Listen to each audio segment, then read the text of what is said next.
नमस्कार आणि राम राम मंडळी, तुमच्या सर्वांचं स्वागत आहे इन्फोटेक फोरम या यूट्यूब चॅनलवर। म्हाडाकडून दोन मोठे निर्णय घेण्यात आलेले आहे। या दोन निर्णयामुळे खूप साऱ्या अर्जदारांना आपल्या स्वतःचं हक्काचं घर घेण्याचं स्वप्न पूर्ण होणार आहे।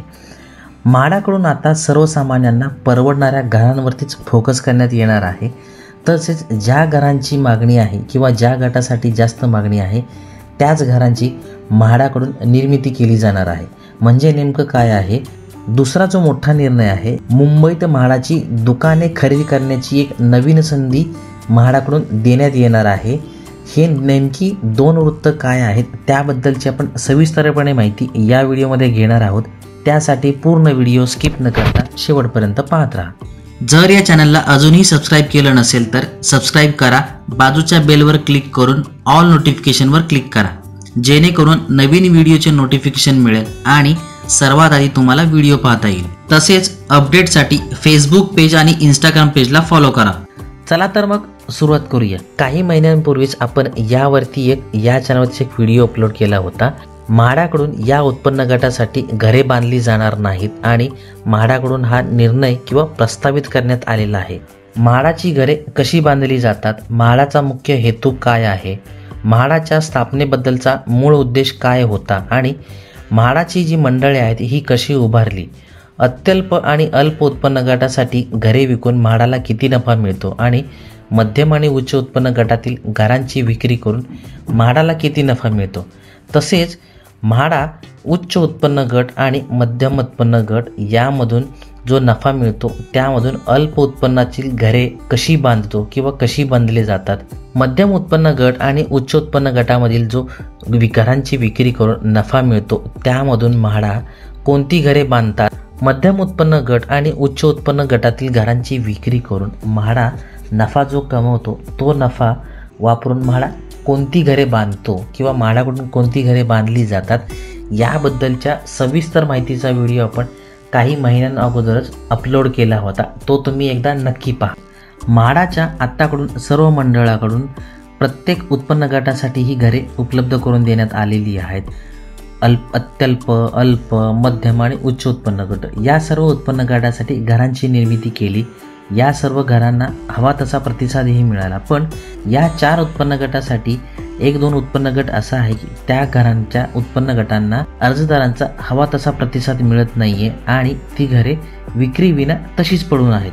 त्यामुळे आता काही वृत्तपत्रांमध्ये अशी माहिती आलेली आहे, म्हाडाची हायफाय घरांची हौस फिटली, आता सर्वसामान्यांना परवडणाऱ्या घरांवरच फोकस करणार, अशी ही माहिती म्हाडाकडून देण्यात आलेली आहे। म्हाडाकडून या अगोदर पंचतारांकित हायफाय प्रकल्प तयार करण्यात आलेले आहेत, पण त्या प्रकल्पांना हवा तसा प्रतिसाद मिळालेला नाही।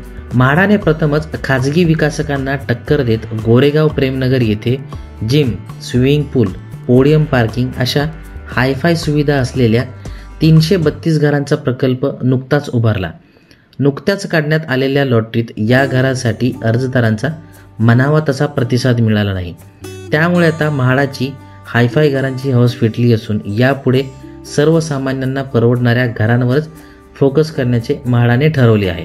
म्हाडाच्या मुंबई मंडळाकडून 2030 घरांसाठीची सोडतीची जाहिरात प्रसिद्ध करण्यात आली होती। यामध्ये एकूण अत्यल्प उत्पन्न गटासाठी एकूण 359 घरे होती, तर या 359 घरांसाठी 47,137 अर्ज आले होते, तर अल्प उत्पन्न गटातील एकूण 627 घरांकरिता 48,772 अर्ज प्राप्त झाले होते। मध्यम उत्पन्न गटातील 668 घरांकरिता 11,461 अर्ज, तसेच उच्च उत्पन्न गटातील 276 घरांसाठी 6,454 अर्ज प्राप्त झाले होते। यामुळे प्रत्येक उत्पन्न गटामध्ये अर्जदारांचीही खूप मोठी तफावत दिसून येत आहे। म्हणजेच प्रत्येक उत्पन्न गटामध्ये अर्ज करणारे अर्जदार हे वेगवेगळे किंवा त्यांची संख्या वेगळी आहे। अल्प व अत्यल्प उत्पन्न गटामध्ये जे अर्जदार आहेत अर्ज करणारे त्यांची संख्या खूप मोठ्या जास्त प्रमाणात आहे आणि मध्यम उत्पन्न गट यांची संख्या थोडीशी कमी आहे, तर उच्च उत्पन्न गटामध्ये जी अर्जदार जी आहेत त्यांची संख्या ही अजून त्यापेक्षा सुद्धा खूपच कमी आहे। त्यामुळे म्हाडाकडून या अगोदर जो पंचतारांकित 5 स्टार प्रकल्प देण्यात आलेला होता, म्हाडाकडून हाच उद्देश होता की उच्च उत्पन्न गटासाठी खूप मोठी मागणी असेल आणि यामध्ये ही लोक घरे घेतील, पण म्हाडाचा हा जो प्रयत्न आहे तो फसला। म्हाडातर्फे गोरेगावच्या प्रेमनगर येथे 39 मजली टॉवर उभारण्याचे काम सुरू असून त्यात मध्यम उत्पन्न गटासाठी 227 तर उच्च उत्पन्न गटासाठी 105 फ्लॅट आहेत। सप्टेंबरमध्ये म्हाडाने 2030 घरांसाठीच्या विक्रीची जाहिरात काढली होती, त्यात हायफाय घरांचा देखील समावेश होता। या घरांसाठी 1,10,00,000 ते 1,33,00,000 रुपयापर्यंतच्या किमती निश्चित केल्या होत्या। खाजगी विकासकांच्या तुलनेत या घरांच्या किमती कमी असल्या तरी या घरासाठी केवळ 7 ते 8 हजाराच्या आसपास अर्ज आले होते आणि खूप साऱ्या अर्जदारांनी असा सुद्धा विचार केला असेल, म्हाडाचं 1 कोटी ते 1.25 कोटीचं घर घेण्याऐवजी अर्जदारांनी उच्च उत्पन्न गटातील जे अर्जदार आहेत त्यांनी कदाचित खाजगी विकासक म्हणजे जे म्हाडाचं दुसरं कॉम्पिटिशन असणार आहे, जे खाजगी बिल्डर ज्यांनी घरे बांधली आहेत त्यांची घरे सुद्धा घेऊ शकतात, कारण त्यांच्याकडे खूप सारे ऑप्शन्स असतात।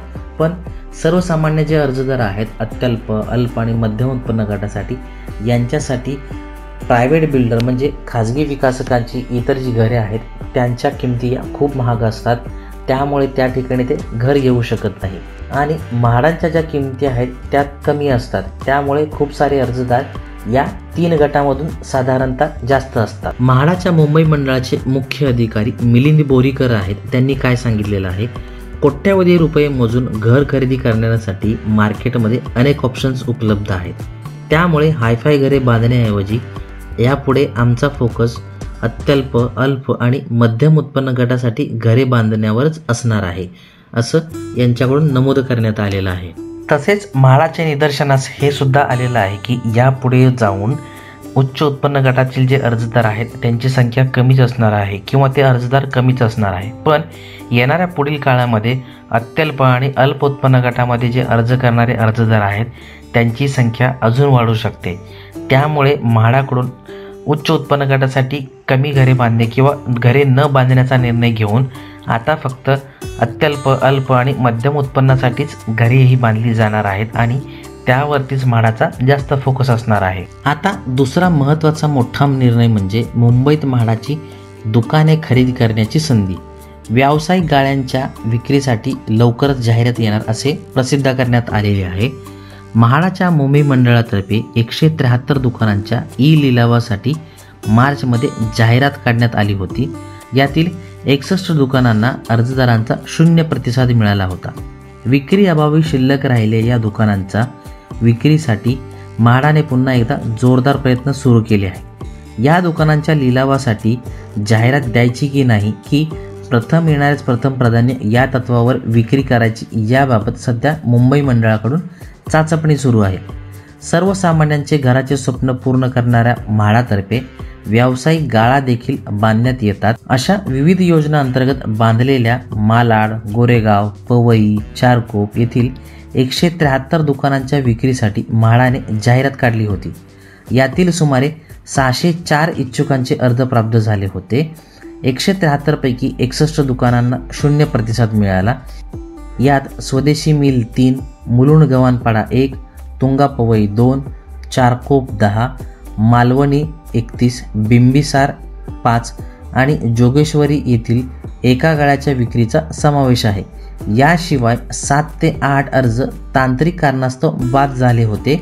विक्री अभावी धूळ खात पडलेल्या या दुकानांमुळे म्हाडाचा निधी अडकून पडतो, तसेच या दुकानांच्या देखभाल दुरुस्तीसाठी सुद्धा म्हाडाला पैसे खर्च करावे लागतात। त्यामुळे म्हाडाकडून या व्यावसायिक गाळ्यांच्या विक्रीसाठीची जाहिरात प्रसिद्ध करण्यात येईल आणि साधारणतः ही जाहिरात प्रथम येणारेच प्रथम प्राधान्य या तत्वावरती या गाळ्यांची विक्री केली जाऊ शकते। अशाच प्रकारची वेगवेगळी आणि उपयुक्त माहिती मिळवण्यासाठी इन्फोटेक फोरम चॅनलला सबस्क्राईब करा, बाजूच्या बेलवर क्लिक करा, जेणेकरून तुम्हाला सर्वात आधी नोटिफिकेशन येईल आणि व्हिडिओ पाहता येईल। लाईक करा, शेअर करा, काही अडचण किंवा सजेशन असल्यास कमेंट करायला विसरू नका। धन्यवाद।